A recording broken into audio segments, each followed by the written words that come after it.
Hello everyone, welcome back to my YouTube channel. दोस्तों, उम्मीद करती हूँ आप सभी बहुत अच्छे होंगे और अपनी पढ़ाई में व्यस्त होंगे। तो पॉलिटी के पिछले वीडियो में हमने संसद के वन लाइनर क्वेश्चन को कंप्लीट किया हुआ था। आज हम सर्वोच्च न्यायालय के वन लाइनर क्वेश्चन को कंप्लीट करेंगे, जो कि एनसीईआरटी सार संग्रह महेश कुमार वर्णवाल के बुक से हमने लिया है। तो आइए सर्वोच्च न्यायालय के वन लाइनर क्वेश्चन को और कुछ इंपॉर्टेंट फैक्ट को हम लोग देख लेते हैं। चलिए शुरुआत करते हैं। सर्वोच्च न्यायालय, सुप्रीम कोर्ट। पहला क्वेश्चन है, उच्चतम न्यायालय के अधिकार क्षेत्र को बढ़ाने का अधिकार किसके पास है? तो उच्चतम न्यायालय के अधिकार क्षेत्र को बढ़ाने का अधिकार संसद के पास होता है। भारत के सर्वोच्च न्यायालय की स्थापना कब हुई थी? भारत के सर्वोच्च न्यायालय की स्थापना 28 जनवरी 1950 को हुई थी। ऐसा नहीं है कि 28 जनवरी 1950 से पहले भारत में सर्वोच्च न्यायालय नहीं था। जैसा कि आप सभी जानते होंगे कि रेगुलेटिंग एक्ट 1773 के अंतर्गत 1774 में कलकत्ता में सुप्रीम कोर्ट बना था, जिसमें एक चीफ जस्टिस थे और 3 जजेस थे। रेगुलेटिंग एक्ट 1773 के अंतर्गत 1774 में कलकत्ता में बनाया गया था सुप्रीम कोर्ट। उसके बाद भारत शासन अधिनियम 1935 के अंतर्गत 1937 में दिल्ली में बना फेडरल कोर्ट, जिसमें एक चीफ जस्टिस और 2 जजेस थे। सुप्रीम कोर्ट को आजादी से पहले फेडरल कोर्ट के नाम से जाना जाता था। 28 जनवरी 1950 को फेडरल कोर्ट का नाम बदलकर सुप्रीम कोर्ट किया गया था, सर्वोच्च न्यायालय किया गया था। तो 28 जनवरी को ही सुप्रीम कोर्ट का इनॉग्रेशन डे मनाया जाता है, स्थापना दिवस मनाया जाता है। इसलिए भारत के सर्वोच्च न्यायालय की स्थापना कब हुई थी? तो उत्तर है, भारत के सर्वोच्च न्यायालय की स्थापना 28 जनवरी 1950 को हुई थी। अगला क्वेश्चन देखते हैं। भारत के सर्वोच्च न्यायालय के कार्यवाहक मुख्य न्यायाधीश की नियुक्ति कौन करता है? तो भारत के सर्वोच्च न्यायालय के कार्यवाहक मुख्य न्यायाधीश की नियुक्ति राष्ट्रपति करता है। और भारत के सर्वोच्च न्यायालय के न्यायाधीशों को शपथ कौन दिलाता है? तो शपथ भी राष्ट्रपति ही दिलाता है। चलिए आगे बढ़ते हैं। सर्वोच्च न्यायालय में मुख्य न्यायाधीश सहित कुल कितने न्यायाधीश हो सकते हैं? तो सर्वोच्च न्यायालय में मुख्य न्यायाधीश सहित कुल 34 न्यायाधीश हो सकते हैं। एक चीफ जस्टिस होता है और 33 अन्य न्यायाधीश होते हैं। तो कुल मिला के कितने हो जाते हैं? 34 हो जाते हैं। तो सर्वोच्च न्यायालय में मुख्य न्यायाधीश सहित 34 न्यायाधीश हो सकते हैं। चलिए आगे बढ़ते हैं। दूरसंचार विवाद निपटान एवं अपील अधिकरण के निर्णयों को केवल सुप्रीम कोर्ट में चुनौती दी जा सकती है। चलिए आगे बढ़ते हैं। उच्चतम न्यायालय के न्यायाधीशों के वेतन का निर्धारण किसके द्वारा किया जाता है? तो उच्चतम न्यायालय के न्यायाधीशों के वेतन का निर्धारण संसद के द्वारा किया जाता है। और उच्चतम न्यायालय के न्यायाधीशों का वेतन किस पर भारित होता है? तो उच्चतम न्यायालय के न्यायाधीशों का वेतन भारत की संचित निधि पर भारी होता है। अगर मैं आपसे पूछूं कि हाई कोर्ट के जो न्यायाधीश होते हैं उनका वेतन किस पर भारित होता है, तो हाई कोर्ट के न्यायाधीशों का जो वेतन होता है वो राज्य की संचित निधि पर भारित होता है। अगला क्वेश्चन है, सर्वोच्च न्यायालय के न्यायाधीशों की नियुक्ति किसके द्वारा की जाती है? सर्वोच्च न्यायालय के न्यायाधीशों की नियुक्ति राष्ट्रपति के द्वारा की जाती है। उच्चतम न्यायालय के न्यायाधीशों की संख्या में वृद्धि करने की शक्ति किसे प्राप्त है? तो उच्चतम न्यायालय के न्यायाधीशों की संख्या में अगर वृद्धि करनी है तो इसकी शक्ति संसद के पास होती है। उच्चतम न्यायालय के न्यायाधीश किस प्रक्रिया के द्वारा हटाए जा सकते हैं? तो राष्ट्रपति के द्वारा संसद की अनुशंसा पर। किसके द्वारा हटाए जाते हैं? तो राष्ट्रपति के द्वारा हटाए जाते हैं। उच्चतम न्यायालय के न्यायाधीशों की नियुक्ति भी राष्ट्रपति के द्वारा की जाती है। और उच्चतम न्यायालय के न्यायाधीश को उसके पद से हटाया जाना है अगर, तो भी वो राष्ट्रपति के द्वारा ही किया जाता है, पर संसद की अनुशंसा पर। चलिए आगे बढ़ते हैं। अगला है, सेवानिवृत्ति के पश्चात सर्वोच्च न्यायालय के न्यायाधीश किसी भी न्यायालय में वकालत नहीं कर सकते हैं। सामान्यतः उच्चतम न्यायालय सभी मामलों की सुनवाई नई दिल्ली में करता है, परंतु किसके अनुमोदन से वह किसी अन्य स्थान पर भी सुनवाई कर सकता है? तो राष्ट्रपति के अनुमोदन पर। सुप्रीम कोर्ट दिल्ली में स्थित है, लेकिन अगर राष्ट्रपति चाहे तो सुप्रीम कोर्ट जो है वो अन्य किसी स्थान पर भी सुनवाई कर सकता है। सर्वोच्च न्यायालय के न्यायाधीशों की सेवानिवृत्ति की आयु कितनी है? तो सर्वोच्च न्यायालय के जो जजेस होते हैं उनके रिटायरमेंट की आयु होती है 65 वर्ष। और हाई कोर्ट के जजेस की रिटायरमेंट की आयु कितनी होती है? तो वो होती है 62 वर्ष। सर्वोच्च न्यायालय सुप्रीम कोर्ट के न्यायाधीश की रिटायरमेंट की आयु होती है 65 वर्ष। और हाई कोर्ट के जजेस की रिटायरमेंट की आयु कितनी होती है? तो वो होती है 62 वर्ष। भारतीय संविधान का कौन सा अनुच्छेद संवैधानिक विवाद में सर्वोच्च न्यायालय के अपीलीय क्षेत्राधिकार से संबंधित है? तो वो है अनुच्छेद 134 ए। 134 एम एक में है, भारतीय संविधान का संवैधानिक विवाद में सर्वोच्च न्यायालय के अपीलीय क्षेत्राधिकार के बारे में अनुच्छेद 134 एक में दिया हुआ है। उच्चतम न्यायालय में संविधान के निर्वाचन से संबंधित मामलों की सुनवाई करने के लिए न्यायाधीशों की संख्या कम से कम कितनी होनी चाहिए? अगर संविधान के निर्वाचन से संबंधित कोई मामले हैं तो उसकी सुनवाई करने के लिए सुप्रीम कोर्ट में 5 जजेस की संख्या होनी चाहिए। अगला है सर्वोच्च न्यायालय संबंधी महत्वपूर्ण अनुच्छेद। सर्वोच्च न्यायालय से संबंधित कुछ इंपॉर्टेंट अनुच्छेद को देख लेते हैं। पहला है संविधान के भाग 5 में अनुच्छेद 124 से 147 तक सर्वोच्च न्यायालय से संबंधित प्रावधान किए गए हैं। तो सर्वोच्च न्यायालय संविधान के कौन से भाग में है? तो भाग 5 में है और अनुच्छेद 124 से 147 तक प्रावधान है। अनुच्छेद 124 कहता है सर्वोच्च न्यायालय की स्थापना एवं गठन संबंधी जो प्रावधान है, जो नियम है, वो अनुच्छेद 124 में दिए हुए हैं। अनुच्छेद 126 के अंतर्गत कार्यकारी मुख्य न्यायाधीश की नियुक्ति की जाती है। एक्टिंग चीफ जस्टिस की नियुक्ति अनुच्छेद 126 के अंतर्गत की जाती है। अनुच्छेद 127 के अंतर्गत तथार्थ न्यायाधीशों एड हॉक जस्टिस की नियुक्ति की जाती है। तो दोस्तों, एड हॉक का मतलब क्या होता है? एड हॉक का मतलब होता है कि कोई हाई कोर्ट का जज या तो सुप्रीम कोर्ट का रिटायर्ड जज सुप्रीम कोर्ट में temporary time period, limited time period के लिए अपॉइंट किया जाता है, इसे एड हॉक जज कहा जाता है। तो एड हॉक जज का मतलब क्या होता है? एड हॉक जज का मतलब होता है कि कोई हाई कोर्ट का जज या सुप्रीम कोर्ट का रिटायर्ड जज जिसे सुप्रीम कोर्ट में टेम्परेरी टाइम पीरियड के लिए, एक लिमिटेड टाइम पीरियड के लिए अपॉइंट किया जाता है, उसे एड हॉक जज कहा जाता है। तो इसके बारे में उल्लेख कहाँ पे है? तो इसके बारे में उल्लेख है अनुच्छेद 127 में। आगे बढ़ते हैं। अनुच्छेद 128 के अंतर्गत सेवानिवृत्त न्यायाधीशों को भी सर्वोच्च न्यायालय की बैठकों में उपस्थित होने के लिए बुलाया जा सकता है। अनुच्छेद 129 में है उच्चतम न्यायालय को अभिलेख न्यायालय कोर्ट ऑफ रिकॉर्ड घोषित करता है। अगला अनुच्छेद 130 है उच्चतम न्यायालय का स्थान निर्धारित करने की मुख्य न्यायाधीश की शक्ति। इसके बारे में उल्लेख अनुच्छेद 130 में दिया हुआ है। आगे बढ़ते हैं। अनुच्छेद 131 उच्चतम न्यायालय की आरंभिक या मूल अधिकारिकता का विवरण इस अनुच्छेद 131 में उल्लेखित है। अनुच्छेद 136 में अपील के लिए उच्चतम न्यायालय की विशेष अनुमति का प्रावधान अनुच्छेद 136 में उल्लेखित है। अनुच्छेद 137 में है उच्चतम न्यायालय की अपने निर्णयों के पुनर्विचार की शक्ति के बारे में उल्लेख, यह अनुच्छेद 137 में दिया हुआ है। अगला अनुच्छेद है अनुच्छेद 141 के अनुसार उच्चतम न्यायालय द्वारा घोषित विधि सभी न्यायालयों पर बाध्यकारी होती है। उच्चतम न्यायालय जो नियम घोषित कर दे वो उसको सभी कोर्ट को मानना जरूरी होता है, कंपलसरी होता है। यह अनुच्छेद 141 में दिया हुआ है। अनुच्छेद 143 में है राष्ट्रपति की उच्चतम न्यायालय से परामर्श करने की शक्ति का वर्णन। अनुच्छेद 145 के अंतर्गत उच्चतम न्यायालय को राष्ट्रपति के अनुमोदन से न्यायालय की कार्य पद्धति एवं प्रक्रिया को विनियमित करने के लिए नियम बनाने की शक्ति दी गई है। आखिरी अनुच्छेद है अनुच्छेद 146 के अंतर्गत उच्चतम न्यायालय के अधिकारियों एवं सेवकों की नियुक्ति संबंधी प्रावधान अनुच्छेद 146 में दिए हुए हैं। उच्चतम न्यायालय के जो अधिकारी हैं और उनके सेवक हैं, उनके नियुक्ति के संबंधी जो नियम हैं वो अनुच्छेद 146 में वर्णित हैं। तो हमने अनुच्छेद 124 से 147 तक सभी अनुच्छेदों को देख लिया है। तो ये ध्यान रखने योग्य बातें हैं, कृपया ध्यान रखिएगा। आगे बढ़ते हैं। सुप्रीम कोर्ट के न्यायाधीशों के वेतन, भत्ते एवं पेंशन भारत की संचित निधि पर भारित होते हैं।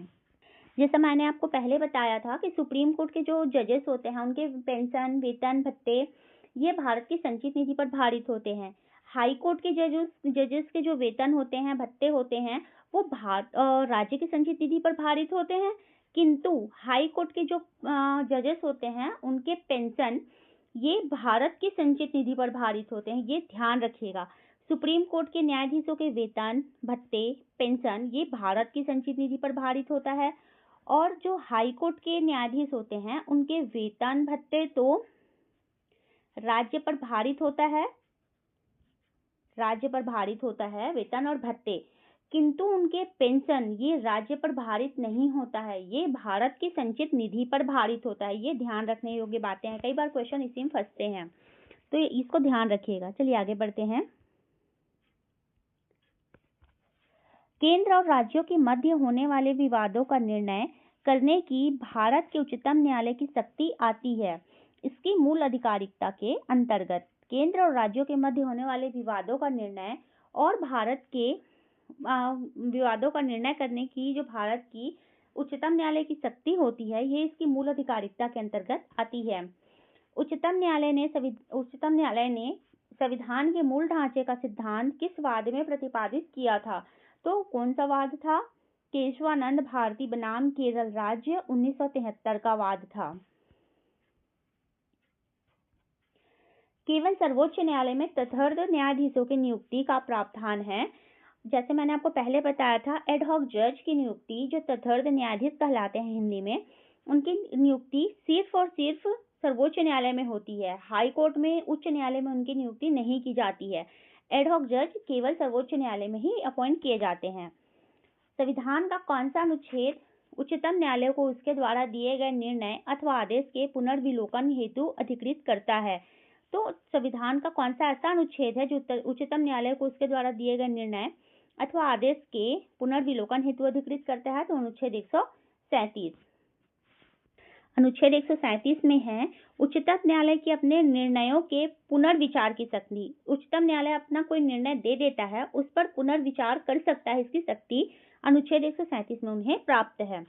अगला है, भारत में संविधान की मूल संरचना बुनियादी ढांचा के सिद्धांत का स्रोत है, तो न्यायिक समीक्षा। इसका आंसर क्या हो जाएगा? न्यायिक समीक्षा। चलिए आगे बढ़ते हैं।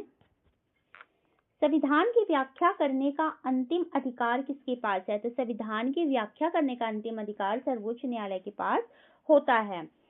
अगला क्वेश्चन है, उच्च न्यायालय और उच्चतम न्यायालय की अधिकारिकता के अंतर्गत कौन से मामले आते हैं? तो मूल अधिकारों का प्रवर्तन उच्च न्यायालय और उच्चतम न्यायालय की अधिकारिकता के अंतर्गत आते हैं। भारतीय संविधान का संरक्षक कौन है? भारतीय संविधान का संरक्षक सर्वोच्च न्यायालय कहलाता है। न्यायाधीशों को प्राप्त उन्मुक्तियां। अनुच्छेद 121 उच्चतम न्यायालय तथा उच्च न्यायालयों के न्यायाधीशों के आचरण के संबंध में संसद में चर्चा पर प्रतिबंध लगाता है। अनुच्छेद 131 क्या करता है? उच्चतम न्यायालय तथा उच्च न्यायालयों के न्यायाधीशों के आचरण के संबंध में संसद में चर्चा पर प्रतिबंध लगाता है। इसके अनुसार उच्चतम न्यायालय तथा उच्च न्यायालयों के किसी न्यायाधीश द्वारा अपने कर्तव्य के निर्वहन में किए गए किसी आचरण के विषय में संसद में कोई चर्चा नहीं होगी, किंतु जब ऐसे न्यायाधीश को हटाने के प्रस्ताव पर संसद में विचार चल रहा हो तो उससे संबंध आचरण पर संसद में चर्चा की जा सकती है। न्यायालय की अवमानना। भारतीय संविधान के अनुच्छेद 129 में सर्वोच्च न्यायालय तथा अनुच्छेद 215 में उच्च न्यायालयों की अवमानना के संबंध में शक्तियों का प्रावधान किया गया है। अनुच्छेद 129 में सर्वोच्च न्यायालय और अनुच्छेद 215 में उच्च न्यायालय की अवमानना के संबंध में शक्तियों का प्रावधान किया गया है। न्यायाधीशों पर प्रतिबंध। कोई व्यक्ति जो उच्चतम न्यायालय का न्यायाधीश रह चुका है, भारत में किसी न्यायालय या प्राधिकारी के समक्ष वकालत या कार्य नहीं कर सकता है। कोई व्यक्ति जो उच्चतम न्यायालय का न्यायाधीश रह चुका है तो वह भारत के किसी न्यायालय या प्राधिकारी के समक्ष वकालत का कार्य नहीं कर सकता। ये कौन कहता है? ये अनुच्छेद 124 का 7 कहता है।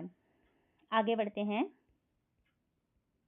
अगला क्वेश्चन है, भारत के प्रथम दलित मुख्य न्यायाधीश कौन थे? तो न्यायमूर्ति के.जी. बालाकृष्णन, ये भारत के प्रथम दलित मुख्य न्यायाधीश थे। और अगर मैं आपसे पूछूं कि स्वतंत्र भारत के पहले मुख्य न्यायाधीश कौन थे, तो स्वतंत्र भारत के पहले मुख्य न्यायाधीश थे H.J.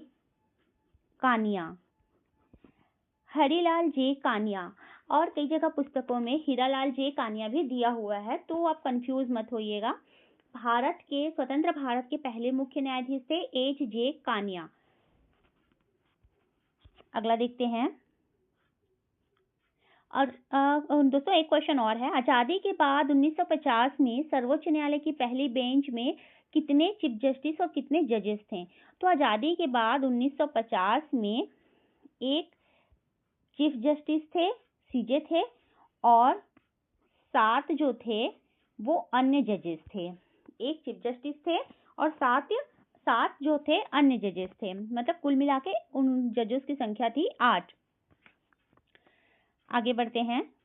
संविधान की व्याख्या से संबंधित सभी विवाद सर्वोच्च न्यायालय के समक्ष किसी अधिकारिकता के अंतर्गत आते हैं। तो संविधान की व्याख्या से संबंधित जो सभी विवाद हैं वो सर्वोच्च न्यायालय के समक्ष किस अधिकारिकता के अंतर्गत आते हैं? तो प्रारंभिक क्षेत्राधिकार के अंतर्गत आते हैं। अगला क्वेश्चन है, कानूनी मामलों पर उच्चतम न्यायालय से किसे परामर्श लेने का अधिकार है? तो कानूनी मामलों पर उच्चतम न्यायालय से राष्ट्रपति को परामर्श लेने का अधिकार है, जो अनुच्छेद 143 में उल्लेखित है। अगला है, मूल अधिकार व्यक्ति को जैसा उसे सबसे अच्छा लगे उस तरह अपनी जिंदगी की रूपरेखा तैयार करने के लिए सक्षम बनाते हैं। यह धारणा गोलकनाथ बनाम स्टेट ऑफ पंजाब में उच्चतम न्यायालय ने व्यक्त की थी। तो मूल अधिकार व्यक्ति को जैसा उसे अच्छा लगे उस तरह अपनी जिंदगी की रूपरेखा तैयार करने के लिए सक्षम बनाता है। यह उच्चतम न्यायालय ने कब व्यक्त की थी या किस वाद में व्यक्त की थी, यह क्वेश्चन दिया जा सकता है।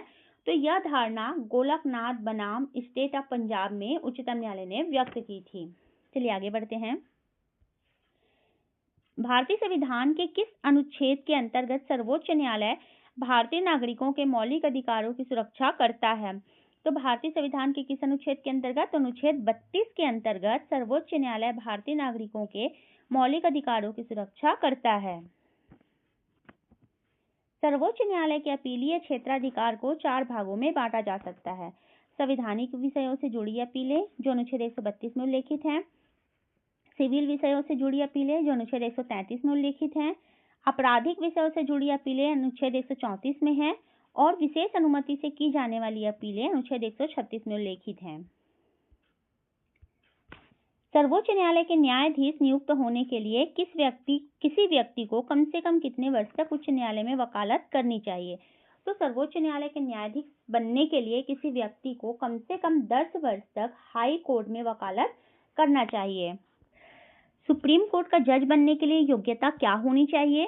तो पहली योग्यता होनी चाहिए कि वो हाई कोर्ट में 5 साल जज रहा हो या 10 साल का अनुभव हो हाई कोर्ट में वकील के रूप में, जैसे कि यहाँ दिया हुआ है।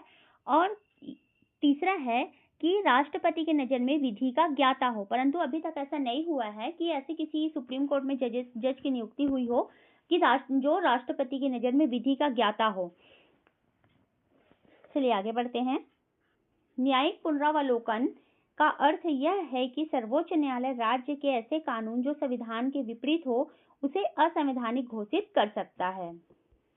अगला है, भारत के न्यायालयों में से किसे अभिलेख न्यायालय माना जाता है? तो उच्च न्यायालयों एवं उच्चतम न्यायालय को अभिलेख न्यायालय माना जाता है। लोकहितवाद PIL की संकल्पना का उद्गम किस देश से हुआ था? तो लोकहितवाद PIL की संकल्पना का उद्गम संयुक्त राज्य अमेरिका से हुआ था। अगला है, भारत का सर्वोच्च न्यायालय के एक अभिलेख न्यायालय है। इसके सभी निर्णयों का साक्ष्यात्मक मूल्य होता है और इस पर किसी भी न्यायालय में प्रश्न चिन्ह नहीं लगाया जा सकता। भारत का सर्वोच्च न्यायालय जो होता है, सुप्रीम कोर्ट होता है, वो कोर्ट ऑफ रिकॉर्ड होता है। इसके सभी निर्णय साक्ष्यात्मक मूल्य होता है सभी निर्णयों का, और इस पर किसी भी न्यायालय में प्रश्न चिन्ह नहीं लगाया जा सकता। मूल अधिकारों के उल्लंघन के विरुद्ध उच्चतम न्यायालय में अनुच्छेद 32 तथा उच्च न्यायालय में अनुच्छेद 226 के तहत रिट जारी की जा सकती है। मूल अधिकारों के उल्लंघन के विरुद्ध उच्चतम न्यायालय में अनुच्छेद 32 तथा उच्च न्यायालय में अनुच्छेद 226 के तहत रिट जारी की जाती है। और लास्ट में कुछ मोस्ट इम्पोर्टेंट क्वेश्चन को देख लेते हैं। जैसे कि पहला क्वेश्चन है, वर्तमान में उच्चतम न्यायालय के चीफ जस्टिस कौन है? तो अभी वर्तमान में उच्चतम न्यायालय के चीफ जस्टिस है संजीव खन्ना। संजीव खन्ना जी हैं जो अभी वर्तमान में सुप्रीम कोर्ट के चीफ जस्टिस हैं। और वे कौन से नंबर के चीफ जस्टिस हैं? तो वे 51 चीफ जस्टिस हैं। जो वर्तमान में संजीव खन्ना जी हैं वो 51 चीफ जस्टिस हैं। और एक क्वेश्चन और है कि भारत की पहली महिला मुख्य न्यायाधीश कौन थी? तो भारत की पहली महिला मुख्य न्यायाधीश थी मीरा साहिब फातिमा बीवी, जो 1989 में भारत की पहली महिला मुख्य न्यायाधीश बनी थी। तो दोस्तों आज की वीडियो में बस इतना ही। मिलते हैं नेक्स्ट वीडियो में नए टॉपिक के साथ। और अगर आपको मेरा ये वीडियो पसंद आए तो प्लीज़ वीडियो को लाइक कीजिएगा, हमारे चैनल को सब्सक्राइब कीजिएगा, वीडियो को शेयर भी कीजिएगा। और अगर कोई कमी रह गई होगी तो कमेंट बॉक्स में कमेंट करके बताइएगा। चलिए तब तक के लिए धन्यवाद। मिलते हैं नेक्स्ट वीडियो में।